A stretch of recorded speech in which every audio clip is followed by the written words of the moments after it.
Melissa Jefferson-Wooden just beat Gabby Thomas again, this time in the 200 meters, clocking a blazing 21.99 that left the Olympic champ chasing from behind. 2 races, 2 wins, and 1 rising star, rewriting the script. Gabby, obviously, she's a multi-time gold medalist. She's an Olympic gold medalist, and I have some hardware of myself. 100-meter bronze medal. When Melissa Jefferson-Wooden lined up against Gabby Thomas at the Grand Slam track meet in Miami, no one expected her to walk away with the edge.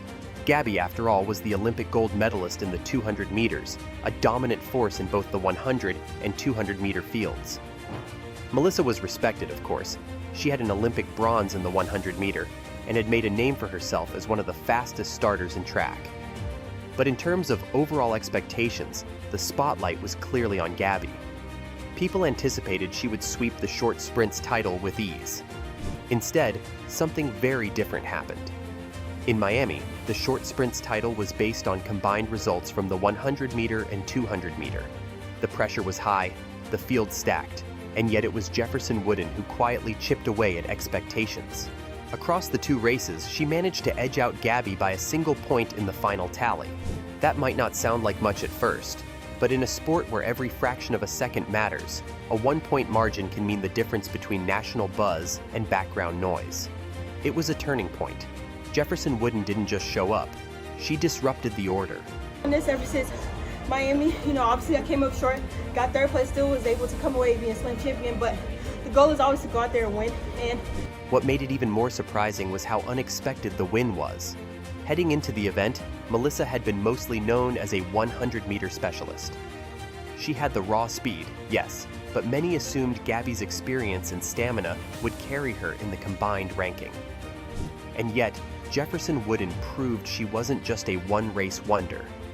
Her start was sharp, her drive phase explosive, and by the time both races were done, her consistency had paid off. The quiet win in Miami wasn't loud or flashy, but it was loud enough to get noticed by those paying attention. At Franklin Field in Philadelphia, the rematch everyone had been waiting for finally unfolded, and it delivered. Melissa Jefferson-Wooden and Gabby Thomas were set to go head-to-head again, but this time, the stakes felt different. This wasn't just any race. It was the 200 meters, Gabby's strongest event, the one she's best known for, the one she dominated at the Paris Olympics. And yet, the results shocked the track world once again. Melissa didn't just win, she dominated, clocking a blazing 21.99 seconds, while Gabby followed at 22.10. It wasn't just a win, it was a statement. From the very start, Jefferson-Wooden looked locked in. She exploded out of the blocks with a sharp reaction time, gaining a small but crucial edge in the opening meters. That slight lead gave her the rhythm she needed to power through the curve and transition into the home stretch. Gabby, known for her strong closing speed, tried to reel her in, but Melissa held her ground. Her form was clean, her stride consistent, and her drive was relentless. She didn't just hold the lead, she maintained it with confidence all the way to the finish line. The 21.99 was not only a personal best for Melissa, it was also the fastest 200-meter time ever recorded at the historic Franklin Field. That in itself is huge. That track has seen decades of elite sprinters, legendary races, and Olympic hopefuls. For Jefferson-Wooden to leave her mark there, in Gabby Thomas's event, on that kind of stage, means everything. It's no longer a surprise or a fluke, it's a pattern. She's proving that her speed translates beyond just the 100 meters. She's becoming a true double threat. Gabby Thomas ran a solid race.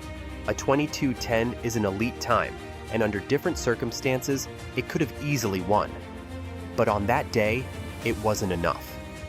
It was clear that Melissa was the better sprinter, not just for that moment, but possibly in this phase of their careers. And that realization hit harder because of where it happened and who it happened against. To beat Gabby in the 200-meter is to beat her at her own game. That's what made the win in Philly more than just a race. It was symbolic. World Championships is just amazing, and I'm thankful to have the training partners that I do have. You're a 3-time winner now. What do you make of the format, the 2 days? The reaction from fans and analysts was swift. social media lit up with clips and stats. Track blogs started to shift their tone. Jefferson-Wooden wasn't just having a good weekend.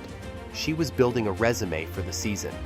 And if anyone thought her win in Miami was a lucky break, they weren't saying it anymore. Back-to-back wins against a reigning Olympic champion? That's not luck. That's momentum. Melissa Jefferson-Wooden wasn't supposed to be here, not in the 200-meter spotlight, and definitely not beating Gabby Thomas at her own game. For most of her career, she was known as a 100-meter runner. Explosive, fast twitch, hard out of the blocks. That was her thing. She even won Olympic bronze in the 100 meters. But if you've followed her closely this year, you've probably noticed something changing. She's no longer staying in her lane. She's expanding. She's evolving.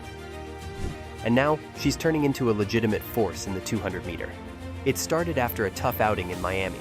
She finished third in the 200-meter there, and while she still managed to edge out Gabby overall in points, Melissa wasn't satisfied. She knew she had more to give. That race lit a fire under her. Instead of treating the 200-meter as an extra event, she decided to lean into it. She went back to the track, back to the weights, back to the grind, with a different kind of focus. If she was going to race the 200-meter again, she wasn't going to be hanging on for dear life at the finish. She was going to own it. Her training environment certainly helped. Melissa works out in Central Florida, where she shares the track with none other than Sha'Carri Richardson, the Olympic silver medalist in the 100 meters. Being surrounded by that level of speed and drive every day creates pressure, but also opportunity. It forces you to level up. Melissa didn't just focus on raw speed anymore. She started sharpening her curve running, her stride pattern, her ability to maintain top-end velocity for longer stretches.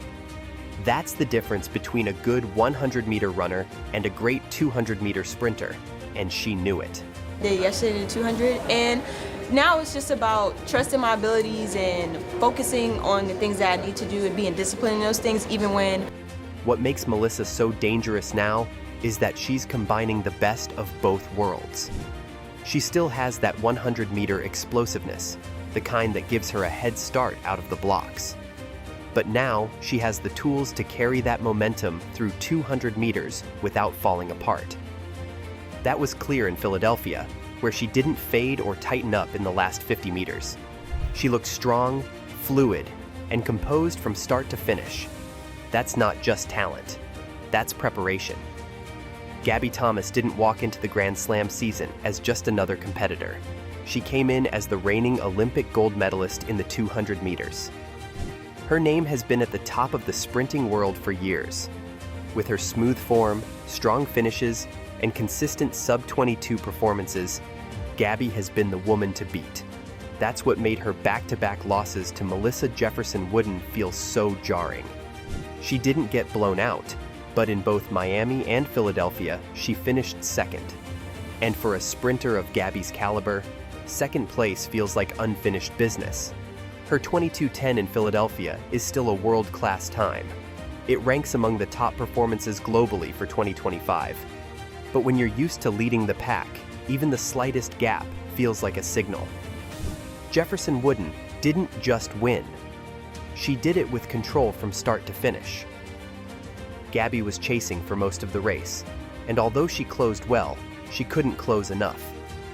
It's one thing to be outrun in a single race, but when the same person beats you in different events, across different tracks, within the same month, it starts to look like something bigger.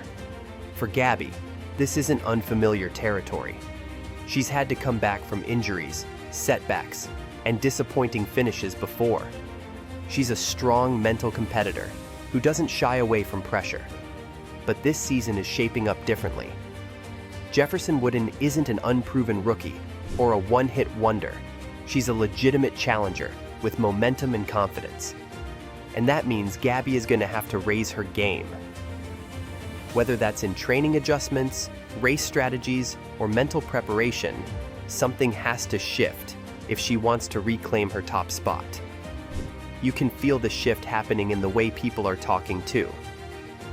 Commentators, analysts, and fans have started to wonder, is this a short-term dip in Gabby's form?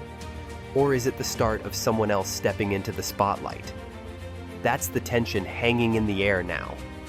Because while a 22:10 still proves Gabby is elite, it no longer guarantees her the win, not with Jefferson-Wooden standing in the next lane.